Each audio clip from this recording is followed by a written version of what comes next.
All right, so today let's talk about something I think a lot of you are interested in, and that's manifestation.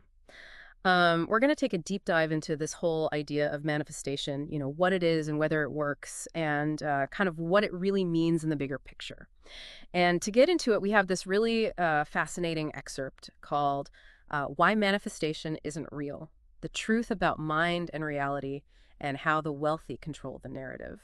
I think it'll challenge some of the usual ways we think about this stuff. Yeah, and it's interesting because this excerpt really goes right at, that popular idea that you can just achieve anything you want just by thinking the right thoughts. It's almost like it's saying the universe is just sitting there waiting for you to send out the right, vibes or something. Yeah, it really pushes back on that whole, like good vibes only kind of thinking. The author's really trying to get at, is manifestation the way people talk about it? Does that even make sense when you look at, how the world actually works?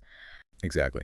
And one of the big points the excerpt makes is that um, while, of course, our thoughts do influence our actions, they don't have this, magical ability to just directly change what's happening outside of us. Okay, so like I can't just sit here and manifest a winning lottery ticket by just like thinking about it really hard. Yeah, probably not. I mean, you could certainly manifest buying a ticket, which is an action, but, in reality, there's all these, complex factors at play, like, economic systems or decisions that politicians make, or even just like plain old luck. Hmm. So wishing for a promotion, you're saying, won't necessarily make it happen, even if I'm like super, super positive. Right. Think about, how hiring actually works. Usually there are these systemic things going on that affect who gets that promotion. Things like implicit bias, maybe you didn't have access to the right mentors, maybe you just don't have the right connections, things like that. Yeah, and this is where it gets really interesting because the excerpt's arguing that, all this focus on manifesting stuff for yourself can actually distract us from those bigger systemic issues that you were just talking about. Yeah. It's kind of like we're being told to look inward, to just focus on our own thoughts and actions instead of looking outward, looking at the systems and the structures that actually, shape all of our lives. So instead of working to like change those systems, we're busy trying to manifest our way out of any problem. Is that what you're saying? Right.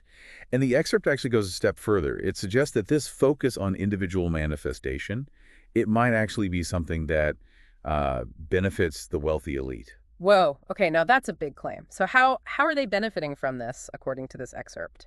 So the excerpt says that all those success stories we're constantly being bombarded with, they're often used as a way to kind of motivate people towards goals that ultimately help the elite. Okay, so it's like they're kind of shaping our desires and ambitions without us even realizing it. Exactly. You know that classic saying, like, pull yourself up by your bootstraps. I mean, it's such a deeply ingrained idea in our culture, Yeah.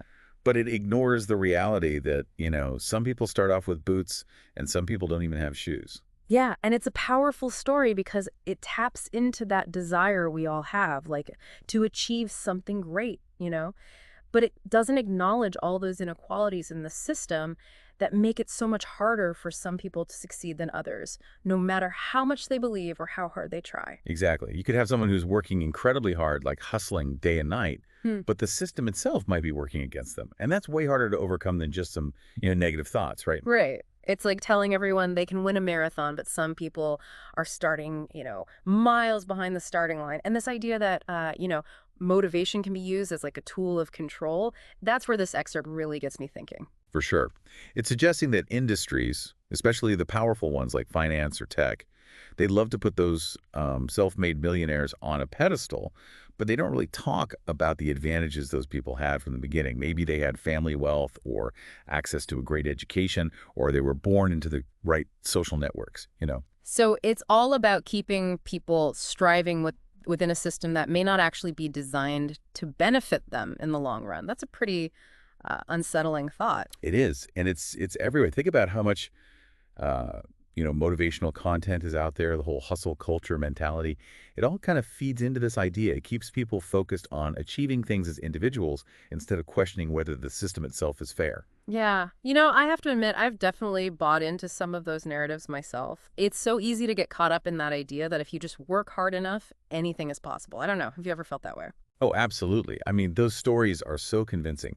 But the important thing, and I think this is what the excerpt is really getting at, is to, break free from that illusion. To recognize that manifestation, at least the way people usually talk about it, isn't some kind of magical solution. Right. And that real empowerment might come from, understanding and actually challenging the systems that shape our lives. So it's about going beyond just wishing for things to be different and actually taking action to create a more just and equitable world. Exactly. Okay, so we've been talking about this idea that just focusing on like manifesting what we want might actually stop us from seeing the bigger picture, all those systems that are like shaping our lives. Yeah, and it's not to say that taking responsibility and working hard doesn't matter, because it totally does. Right, right. It's Uh, not like we're saying individual effort doesn't count. exactly.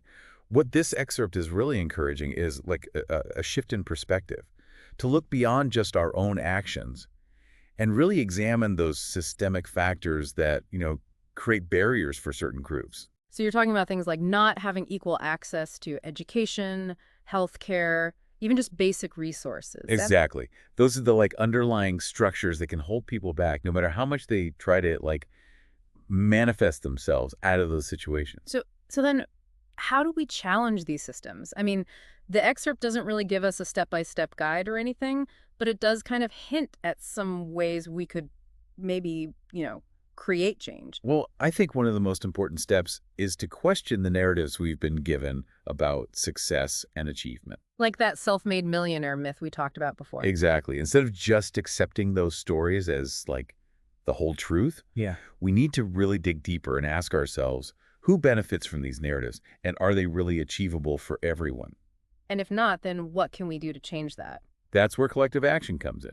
The excerpt is saying that real change only happens when people come together to challenge those systems that are, keeping inequality in place. So you're talking about things like supporting policies that promote economic equality or advocating for education reform or even just raising awareness about these issues in our own communities. Yeah, exactly. It's about going beyond individual manifestation and embracing like a more collective kind of action. So it's not about just trying to manifest our own personal success. It's more about working together to create a world where everyone has like a fair shot at success. Exactly.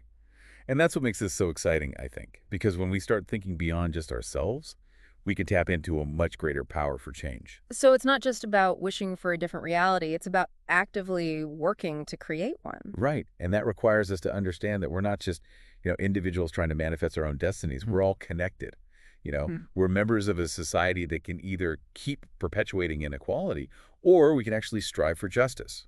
Okay, so we've talked about debunking this whole myth of manifestation and seeing how these bigger systems play a role. But what about all those success stories we see around us? Are they all just a facade, like the excerpt says? Hmm. Hmm. I think we should definitely explore that in the last part of our deep dive. So, okay, we've been talking about, how just focusing on manifestation might not be the whole story and how it's really important to look at those, big systems that affect all of our lives. But what about all those success stories we see, right? I mean, are they all just fake? Is that what the excerpt is trying to say?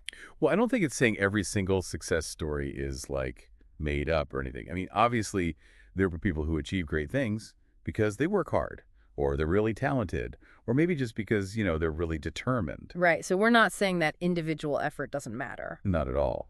But I think the key is to look at these stories with a critical eye. So, like, we shouldn't just take them at face value. We should think about the context and everything. Yeah, exactly. The excerpt is encouraging us to ask, what else was going on in that person's life? Did they have advantages that other people didn't? Were there like systemic things that helped them succeed? So it's all about looking beyond just the individual and seeing, like, the bigger picture. Right. Because even in those self-made success stories, you often find all these hidden privileges, maybe opportunities or support systems that they don't always talk about. Yeah, like, for example, maybe someone came from a rich family or they went to, like, the best schools or they had a whole network of powerful people helping them out, right? Exactly. And those kinds of things can really affect someone's path in life, no matter how hard they're working. So it's not that individual effort isn't important. It's more like, it's not the only thing that matters, right? Yeah. It's about understanding that success is usually this complicated mix of, individual effort and the systemic factors. And those systemic factors can either, like, open doors for you or slam them shut, depending on, where you came from and what your circumstances are. And this brings up like a really important question. If we kind of move away from this idea of manifesting wealth, what are some other ways to think about success? And how can we, create a future that's more fair for everyone? Yeah, that's a great question. I mean, maybe it's about changing how we define success so that it's not just about money and status. Maybe it's about, working towards a society where everyone has a chance to reach their full potential, no matter, what their background is. A society where success is measured by, how well everyone is doing, not just by how much individuals achieve. Right. And that's a vision that's definitely worth working towards, even if we can't just, manifest it into existence. Well, as we wrap up this deep dive, I really hope you're leaving with a better understanding of, this whole idea of manifestation and what success really means and all those systems that are affecting our lives, whether we realize it or not. Yeah. And remember, real empowerment doesn't come from just wishing for things. It comes from understanding those systems and working to create a world where, everyone actually has a chance to have a good life. And that's a journey we can all be a part of. So thanks for joining us on this deep dive. And until next time, keep asking questions, keep learning, and keep fighting for a better future.